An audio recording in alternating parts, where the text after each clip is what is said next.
Proverbs 14:34 says, "Righteousness exalteth the nation, but sin is a reproach to any people."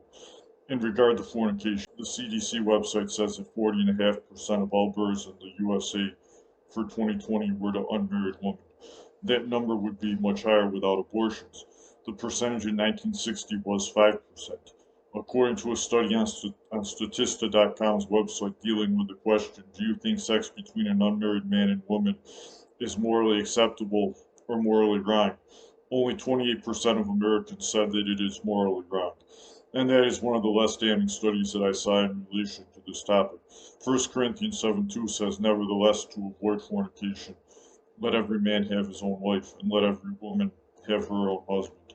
And Hebrews 13:4 says, "Marriage is honorable in all, and the bed undefiled. But whoremongers and adulterers God will judge." In regard to abortion, Jeremiah chapter 2 verses 34 and 35 say, "Also in thy skirts is found the blood of the souls of the poor innocents. I have not found it by secret search, but upon all these. Yet thou sayest, because I am innocent, surely his anger shall turn from me. Behold, I will plead with thee, because thou sayest, I have not sinned." Abortion is an atrocity of epic proportion. It is shocking that it has become legal and socially acceptable. It is also pathetically ironic that many who cry Black Lives Matter also support abortion, which claims hundreds of thousands of black lives each year, as black babies are aborted at a higher rate in America than the babies of any other race, and make up at least 40% of all abortions in America. In regard to accepting falsehood and a sinful lack of discernment, the mainstream media pushes the group called Black Lives Matter and pro-abortion propaganda at the same time. Yet people still trust the mainstream media. In Proverbs 17:4, "A wicked doer giveth heed to false lips, and a liar giveth ear to a naughty tongue." BLM in reality pushes Marxist ideology and seeks to implement it behind the smoke screen of concern for black lives. You won't see BLM protesting a black police officer killed by a white man, and you will not see BLM lamenting the innumerable killings of black babies through abortion. Regarding wicked entertainment, Ephesians chapter 4 verses 18 and 19 say, "Of the heathen at heart, having the understanding darkened, being alienated from the life of God through the ignorance that is in them, because of the blindness of their heart, who being past feeling have given themselves over unto lasciviousness, to work all uncleanness with greediness." This can describe many attitudes, activities, and forms of entertainment. Yet here are some of the most blatant, obvious, and destructive forms of corrupting heathen activities fitting of the description above, which are commonly promoted, indulged in, profited from, and justified in America. Pornography, which we have also allowed to be easily exposed to minors. Born in any society which doesn't protect its youth from such a corrupting thing. Dependence upon nicotine and the waste associated therewith.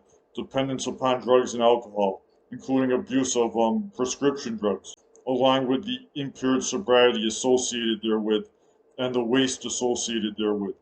Gambling. All of these things and many other similar things involve idolatry and covetousness. And didn't even talk about the internet, television, and phone addictions, which are evidently prevalent in America. The Lord abhors the covetous, Psalm 10:3. Related to the prevalent covetousness in America displayed through sexual immorality and various other sins of sensuality, there is a covetousness related to money and the neglect of the poor and needy associated therewith, particularly regarding the neediest in the world, who are dying from man-made poverty at a rate of more than 20,000 daily. If we have a roof over our heads, adequate clothes, adequate food and water, and we still have money left over, then we are rich. Much of the world, perhaps 1/3 of it, does not have clean water and or adequate food. Even many in poverty by American standards are rich by the world's standards, yet complaining and wanting more from the government, i.e. money from tax-paying Americans earned from their own labor, is much more common in America than seeking to help those in truly dire need. The socialism and Marxism promote greed, and they sure do nothing to remedy it. The norm is to want more, in many cases to want more that is not even earned through honest work, rather than thanking God for how good we have it and using our abundance to help those in third world nations and others as applicable who are in extreme poverty, often through no fault at all of their own.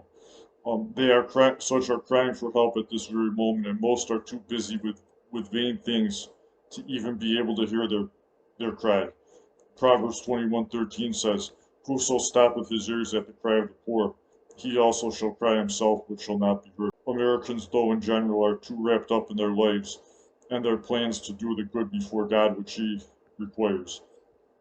Regarding decadence, some people try to say that LGBT stuff isn't what God judged Sodom and Gomorrah for. They'll point to the Bible passage we're about to look at to try to make their case for that. Yet even if God only judged Sodom for the sins stated outrightly in plain words in Ezekiel chapter 16, then that still would damn the LGBT crowd with all their decadence, as well as those who justify them. We all know that decadence is inherent in the LGBT lifestyle. Decadence, moral or cultural decline, as characterized by excessive indulgence in pleasure or luxury. New Orleans Southern Decadence Day being an LGBT type festival is no coincidence. The description of Sodom in Ezekiel chapter 16, verses 48 to 50, does not mention homosexuality directly, though it alludes to it. It sure altogether, though, deals with decadence. As I live, saith the Lord God, Sodom thy sister hath not done, she nor her daughters, as thou hast done. God's rebuking Israel here. Note the principles. Thou and thy daughters. Behold, this was the iniquity of thy sister Sodom. Pride, fullness of bread, and abundance of idleness was in her and in her daughters. Consider how much time you spend on the internet with the phone and watching television here. Neither did she strengthen the hand of the poor and needy, and they were haughty and committed abomination before me. Therefore I took them away as I saw good. Regarding immodesty, closely related to decadence, public immodesty, often coming close to nudity, is practiced, promoted, and indulged in America to immense degrees. It is about lust, yet it is about more than lust as well.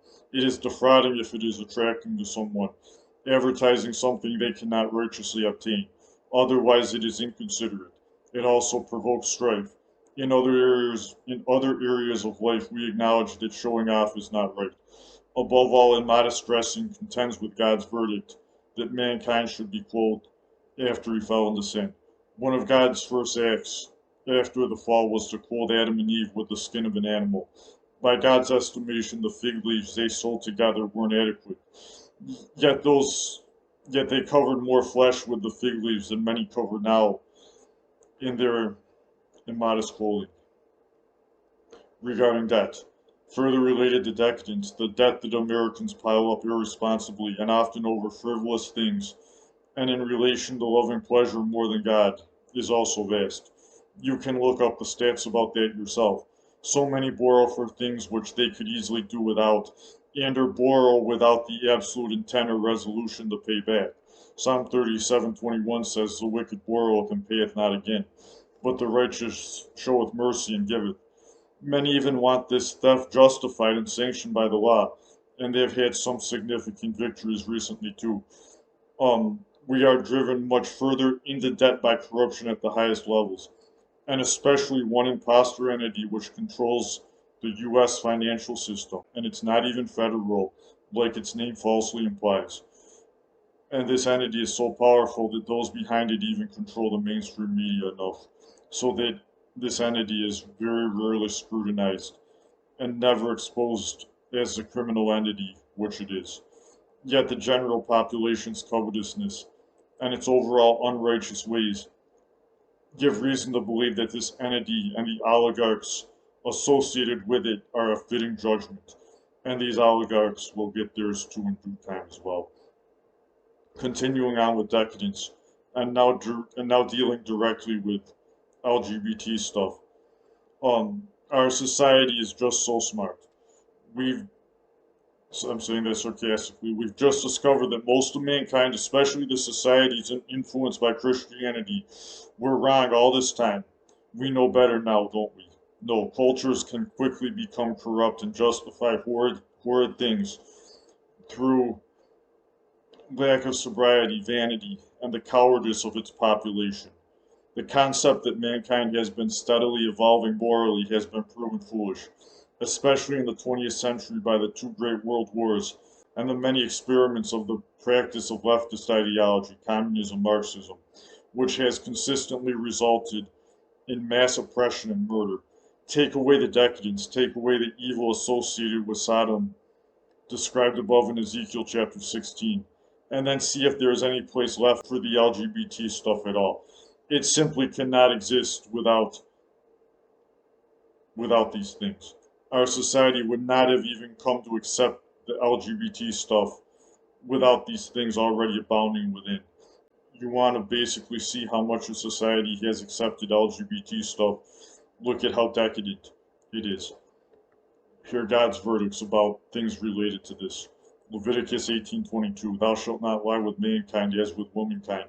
It is abomination. Jude verse 7, Even as Sodom and Gomorrah and the cities about them in like manner, giving themselves over to fornication and going after strange flesh, are set forth for an example, suffering the vengeance of eternal fire. Deuteronomy 22:5, The woman shall not wear that which pertaineth unto a man, neither shall a man put on a woman's garment, for all that do so are abomination unto the Lord thy God. Proverbs 17:15, He that justifieth the wicked and he that condemneth the just, even they both are abomination to the Lord. Isaiah chapter 5 verses 20 and 21. Woe unto them that call evil good and good evil, that put darkness for light and light for darkness, that put bitter for sweet and sweet for bitter. Woe unto them that are wise in their own eyes and prudent in their own sight. The following Bible passage sums up how people's beliefs about God and people's morality overall. These things don't just occur randomly and aren't just a matter of opinion. There are evil reasons that people deviate from a view of God that is consistent with the Bible and why people deviate from consistency with biblical morality. Romans chapter 1 verses 18 to 32. For the wrath of God is revealed from heaven against all ungodliness and unrighteousness of men, who hold the truth in unrighteousness, because that which may be known of God is manifest in them, for God has showed it unto them. For the invisible things of him from the creation of the world are clearly seen, being understood by the things that are made, even his eternal power and Godhead, so that they are without excuse, because that when they knew God, they glorified him not as God, neither were thankful, but became vain in their imaginations, and their foolish heart was darkened. Professing themselves to be wise, they became fools, and changed the glory of the incorruptible God into an image made like to corruptible man, and the birds, and four-footed beasts, and creeping things. Wherefore God also gave them up to uncleanness through the lust of their own hearts, to dishonor their own bodies between themselves, who changed the truth of God into a lie, and worshipped and served the creature more than the Creator, who is blessed forever. Amen. For this cause God gave them up unto vile affections, for even their women did change the natural use into that which is against nature. And likewise also the men, leaving the natural use of the woman, burned in their lust one toward another, men with men working that which is unseemly, and receiving in themselves that recompense of their error which was meet or fit. And even as they did not like to retain God in their knowledge, i.e., retain God in their knowledge thoroughly, consistently in all things, God gave them over to a reprobate mind, to do those things which are not convenient, being filled with all unrighteousness, fornication, wickedness, i.e., injuriousness, covetousness, maliciousness, full of envy, murder, debate, deceit, malignity, whisperers, backbiters, haters of God, despiteful, proud, boasters, inventors of evil things, disobedient to parents, without understanding, i.e., not sober, in a stupor, senseless, undiscerning, covenant breakers, without natural affection, implacable, i.e., unreasonable, impossible to appease in a reasonable way, unmerciful, who knowing the judgment of God that they which commit such things are worthy of death, not only do the same, but have pleasure in them that do them.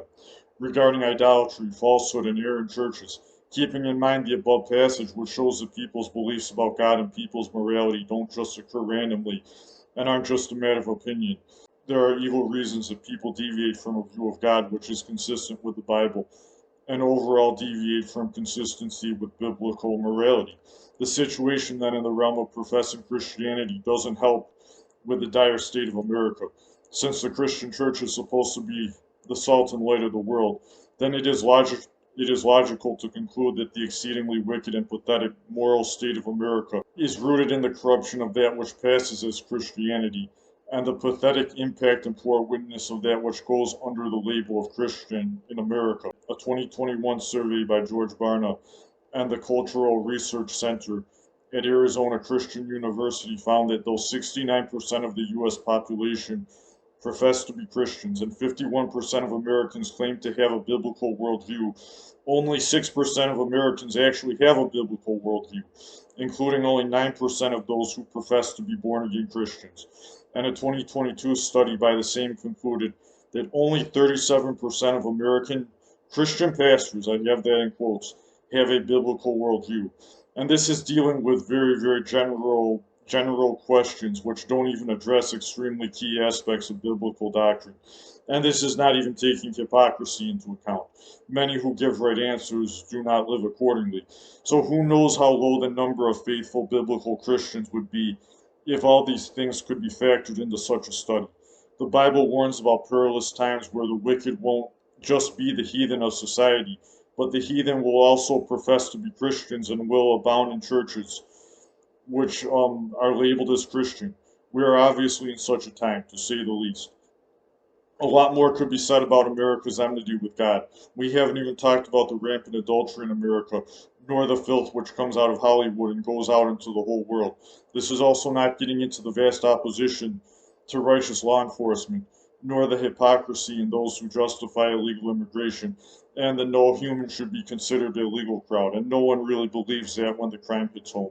This is also not getting into how perversion is not only widely practiced, and not only tolerated and promoted, but even taught to children in school.